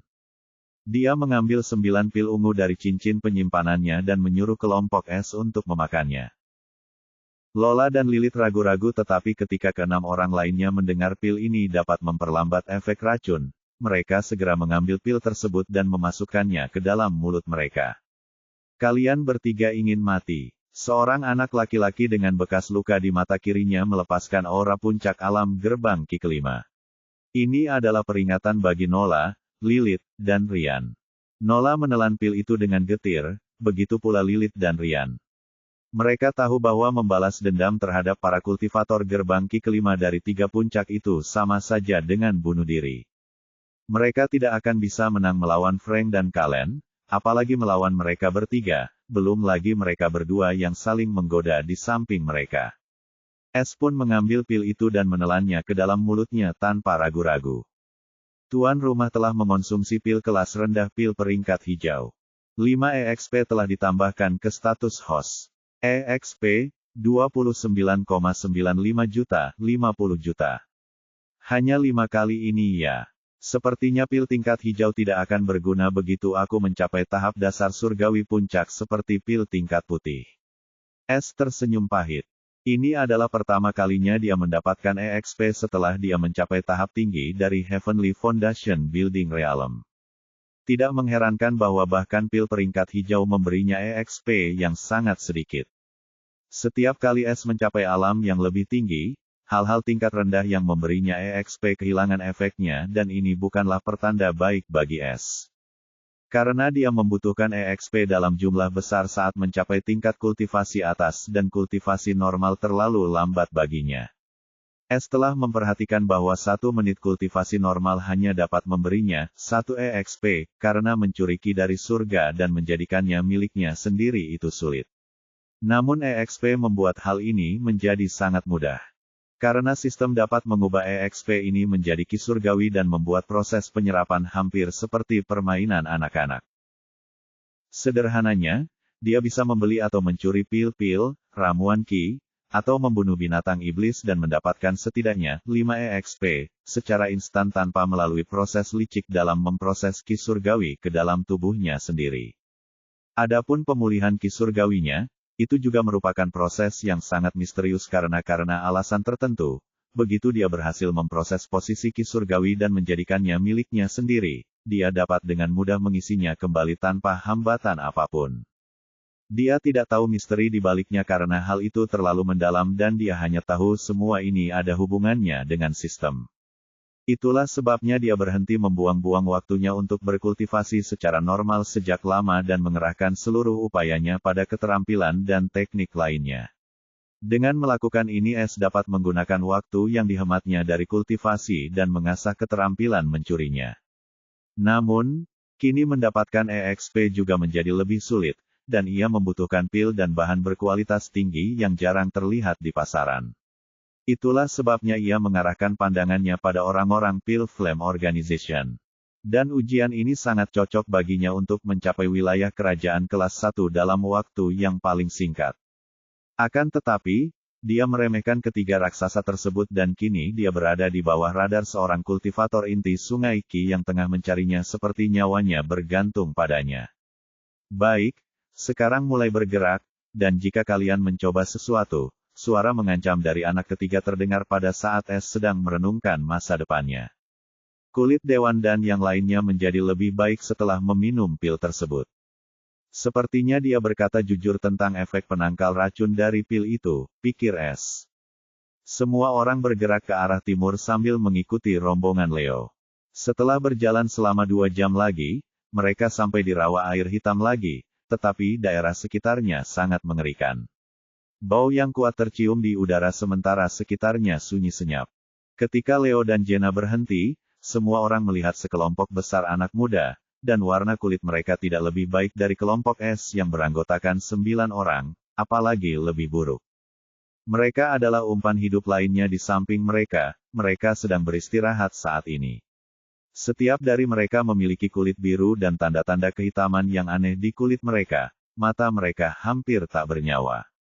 Kita sudah punya cukup orang, ayo kita mulai sebelum hujan turun.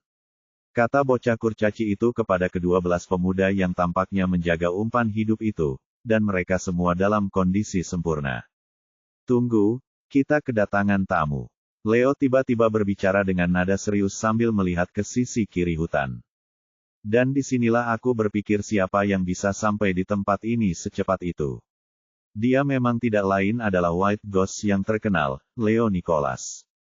Sebuah suara mengejek terdengar di antara pepohonan tinggi. Leo memasang wajah masam saat mendengar White Ghost, karena tak seorang pun berani memanggilnya seperti itu dan semua orang tahu dia benci nama itu. Kurang ajar, beraninya kau bicara dengan adipati muda seperti ini. Teriak anak laki-laki berbekas luka itu sambil menarik tombak panjang dari cincin penyimpanannya. Hehe, White Ghost, budakmu memang seperti dirimu, tidak takut mati. Pada saat ini seorang anak laki-laki tampan memasuki area tersebut dan mengikutinya hampir 200 orang. Mata Leo menyipit, dan bocah yang ketakutan itu hampir mengompol melihat pemuda ini. Oh, jadi itu Pangeran Mark dan Putri Haley. Leo tersenyum lembut sambil membungkuk memberi salam kepada 2 orang yang memimpin rombongan itu. Jenna pun mengikuti kesopanan Leo dan menyapa keduanya. Anak laki-laki itu tingginya 6 kaki dan bertubuh kekar seperti Leo, tetapi penampilannya agak kurang jika dibandingkan dengan Leo. Ia mengenakan jubah emas dari keluarga kerajaan, ia adalah putra bungsu raja, Pangeran Mark Valregal. Gadis di samping Pangeran Mark tingginya 5,11 kaki dan memiliki bentuk tubuh yang seperti kerajaan. Wajahnya hampir seperti lukisan yang indah dengan mata hijau cerah, hidung yang sempurna, dan bibir merah. Rambutnya yang panjang dan hitam pekat seperti air terjun yang gelap. Dia adalah putri tunggal Raja Regal dan juga dikenal sebagai si cantik nomor 1 di kerajaan kelas 3, Haley Valregal. Bab 160. Sudah lama menyadari kedatangan kelompok ini, tetapi dia tidak menyangka ini adalah kelompok keluarga kerajaan. Meskipun dia memiliki tanda jiwa mereka, dia tidak pernah mengingat orang-orang kecil dan hanya memperhatikan orang-orang seperti ahli misteri itu. Yang mulia, Saya tidak tahu itu. Mohon maafkan saya. Bocah bermata bekas luka itu langsung berlutut di depan Mark dan memohon atas kesalahan besarnya. Namun, Mark sama sekali tidak meliriknya, seolah-olah bocah bermata penuh bekas luka itu tidak terlihat olehnya. Ia hanya menatap Leo dengan senyum tipis di wajahnya, seolah-olah ia menyiratkan sesuatu. Leo berbicara dengan tenang setelah menyadari Mark menatapnya dengan penuh pengertian. Yang mulia, jangan tersinggung, itu hanya kesalahan kecil. Anda yang menyelinap, saya harap Anda bisa bermurah hati dan memaafkan bawahan saya. Semua orang menarik napas dalam-dalam melihat Leo berbicara begitu santai kepada Pangeran Mark seolah-olah mereka adalah sahabat karib. Tetapi ketika semua orang melihat ekspresi Mark menegang, hati mereka semua pun hancur karena makna dari hal ini adalah mereka bukanlah teman dan Leo sedang memancing sarang tawon. Orang harus tahu bahwa kelompok Leo hanya memiliki 20 anggota sementara kelompok Pangeran Mark memiliki 20 anggota. Jika perkelahian terjadi, maka Leo akan tamat. Lagi pula, tidak ada seorang pun yang dapat berbuat apapun terhadap Pangeran Mark selama berita kejadian ini tidak tersebar, yang berarti juga semua orang di sini akan terbunuh sehingga White Duke dan juga ayah Leo tidak dapat membalas. Baiklah, aku tidak akan menyalahkan pelayan ini atas ucapannya karena kita datang ke sini tanpa pemberitahuan. Tapi tinggalkan tempat ini karena sekarang di bawah kendali keluarga kerajaan. Mark mengerutkan bibirnya sambil berkata. Hal ini mengejutkan semua orang karena mereka tidak menyangka sang pangeran tidak akan membalas dan bahkan membiarkan rombongan Leo pergi dengan selamat. Bahkan Es pun terkejut dengan kejadian ini dan menatap tajam ke arah pemuda berambut perak itu karena sampai sekarang dia belum pernah bertemu dengan seorang pun yang dapat berbicara dengan atasannya tanpa rasa takut. Dan yang paling mengejutkan adalah atasannya itu mengalah. Dan atasan ini ternyata adalah seorang pangeran. Seorang pangeran takut pada putra seorang adipati. Adipati muda ini menarik. Es mengamati situasi ini dengan lebih tertarik sekarang. Maafkan saya, Yang Mulia, tetapi saya yang datang ke sini lebih dulu, jadi tempat ini milik saya. Mengapa Anda tidak pergi saja? Saya dengar ada tempat yang lebih baik. Saya meninggalkannya khusus untuk Anda karena pangeran muda kita pantas mendapatkan yang terbaik. Leo berkata dengan tenang tanpa ada sedikit pun rasa takut dalam suaranya. Orang gila. Semua orang memikirkan hal ini saat mereka melihat ke arah Leo dan umpan hidup itu mundur 2 langkah karena mereka bisa merasakan tabulasi di udara. Kebanyakan dari mereka ingin Leo dan Mark bertarung karena mereka akan melarikan diri dalam kekacauan. Namun beberapa dari mereka yang berotak tidak menginginkan pertarungan ini karena semua orang terhalang dan mereka tidak akan mampu bertahan hidup jika ada binatang iblis atau inses menyerang mereka selama pelarian mereka. Wajah Mark berubah muram, dia memang sedikit takut pada Leo karena Leo dikenal sebagai hantu putih karena alasan yang sangat bagus. Leo telah membunuh seorang putra adipati yang kultivasinya berada di alam yayasan Ki tahap awal hanya dengan satu gerakan. Hal ini menyebabkan keributan besar di ibu kota dan sang raja bahkan tidak menghukumnya. Sebaliknya, keluarga adipati menghilang setelah kejadian itu dalam satu malam. Tidak seorang pun pernah menyelidiki kejadian ini seolah-olah tidak pernah terjadi. Tetapi para petinggi kerajaan tahu alasan di balik ini semua, yaitu ayah Leo, White Duke. Mark ingat dengan jelas peringatan ayahnya sang raja kerajaan, untuk tidak bertarung dengan Leo dengan cara apapun atau konsekuensinya akan mengerikan. Itulah sebabnya Mark membiarkan pelanggaran ini berlalu begitu saja atau jika ada orang lain, dia akan membunuh anjing itu sebelum menghukum pemiliknya sesudahnya.